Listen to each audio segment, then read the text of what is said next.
With all the hustle of highly priced fashion and symbols of wealth constantly surrounding us, has come along a leading brand by the abbreviation of LVMH, or better known as Louis Vuitton, a major player in the luxury goods market, whose founder has been at the forefront of controversy with aggressive tactics being made to grow the company.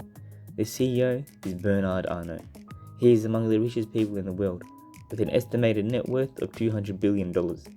Starting off with an engineering degree, he began altering his father's company to focus on the real estate market. However, when Arnault rose to predominance, he shifted the business to investing, by gaining a stake in companies that were mainly within the textile industry, an industry with constant clientele. Among the more predominant companies LVMH has within their portfolio is Christian Dior, which would soon pave the way for Arnault's would-be luxury revolution. Due to these aggressive tactics, Arnault's reputation soon spread across the nation, in which a new name was given to the CEO, a term by the likes of the Terminator, as he renounced 9,000 employees to restructure the organization. A more predominant nickname, however, has come about due to aggressive acquisitions, a name which is stated to be the Wolf in Kashmir. As Arnault has been on the come up, he focuses his sights on the media and newspaper industry, by buying out newspaper distributors, which has led to a more recent issue today, one between LVMH and the new owner of ex-media platform, Elon Musk. Arnault is arguing that the media platform has been marketing and making use of newspapers without paying a commission to the owners. This controversy came about recently, due to the Paris Judicial Court declaring that X must provide commercial data to more predominant French publishers, such as the Huffington Post. While making light of this legal proceeding, Arnault and his joint associates claimed that due to the new ruling, X was breaching European Union copyright laws. If the French publishers are successful, it could mean a subsequent effect occurs across digital merchandise, which would hold tech giants accountable for intellectual property rights in an ever-growing digital world, affecting not only France, but also neighbouring nations. Diving back into Arnault's history, we have a myriad of events taking place, one building upon the other, in which even during the COVID-19 pandemic, LVMH set its sights on making a deal with Tiffany & Co., a luxury jewellery distributor.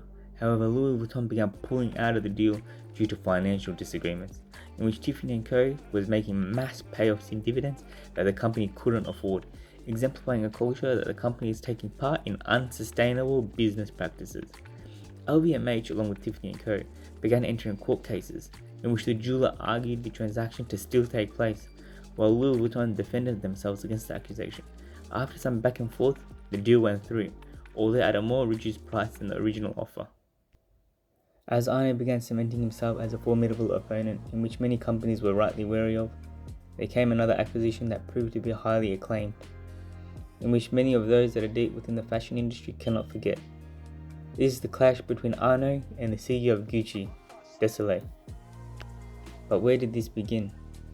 After a long flight, Desilets had partaken in a phone call with LVMH's president, Yves Carcel, in which it was stated that LVMH had acquired 5% of the company's stock under the radar.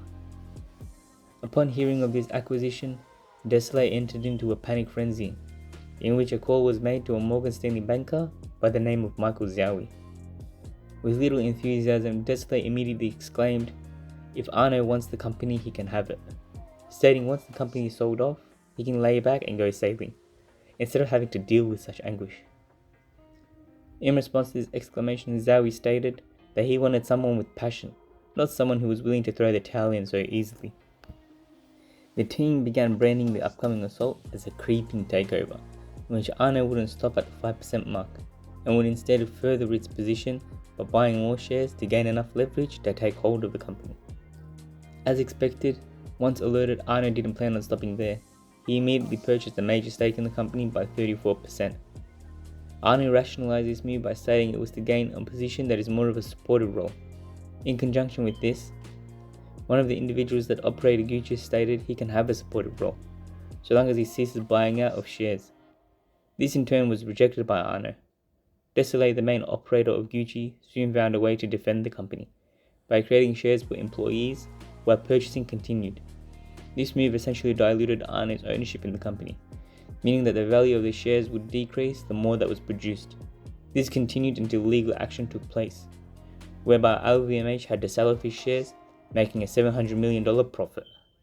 Arnault had soon set its sights on another company, a prestigious one at that, Hermes, another luxury brand with an attractive earnings report.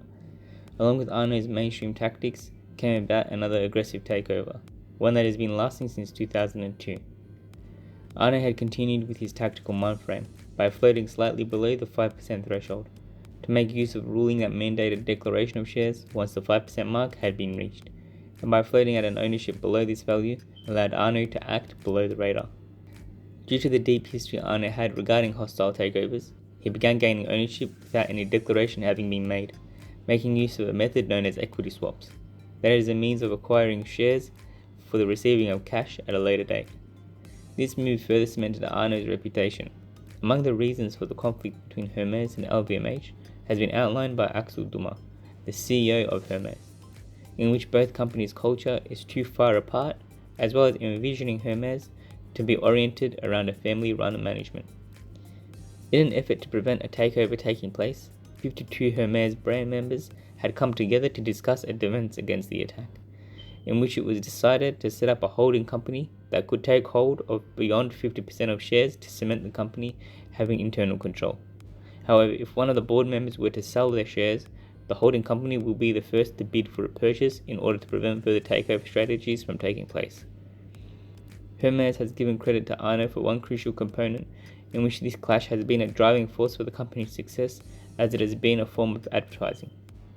Among all the controversies, there also comes a positive outlook of both Bernard Arnault and his brand, LVMH, such as putting forward sponsorships for young upcoming artists in which successful candidates will not only partake in a year of mentoring, but will also be a successor of €300,000 as a prize. Humanitarian aid has steadily become more of a focus area in certain times, such as the donation of $11 million for aiding those affected by wildfires across Brazil in 2019. The brand has also refashioned its perfumes to also produce hand sanitizers for hospital wards for a cleaner environment.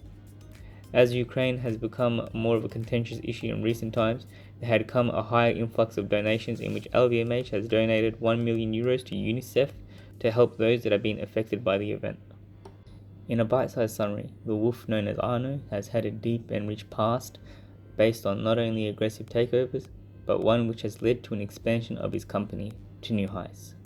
Having established multiple businesses under his belt and managed business affairs with an eye for value, as his tenure has progressed, so too has his reputation been cemented in a manner as though it has been etched in stone, a reputation that many could not forget.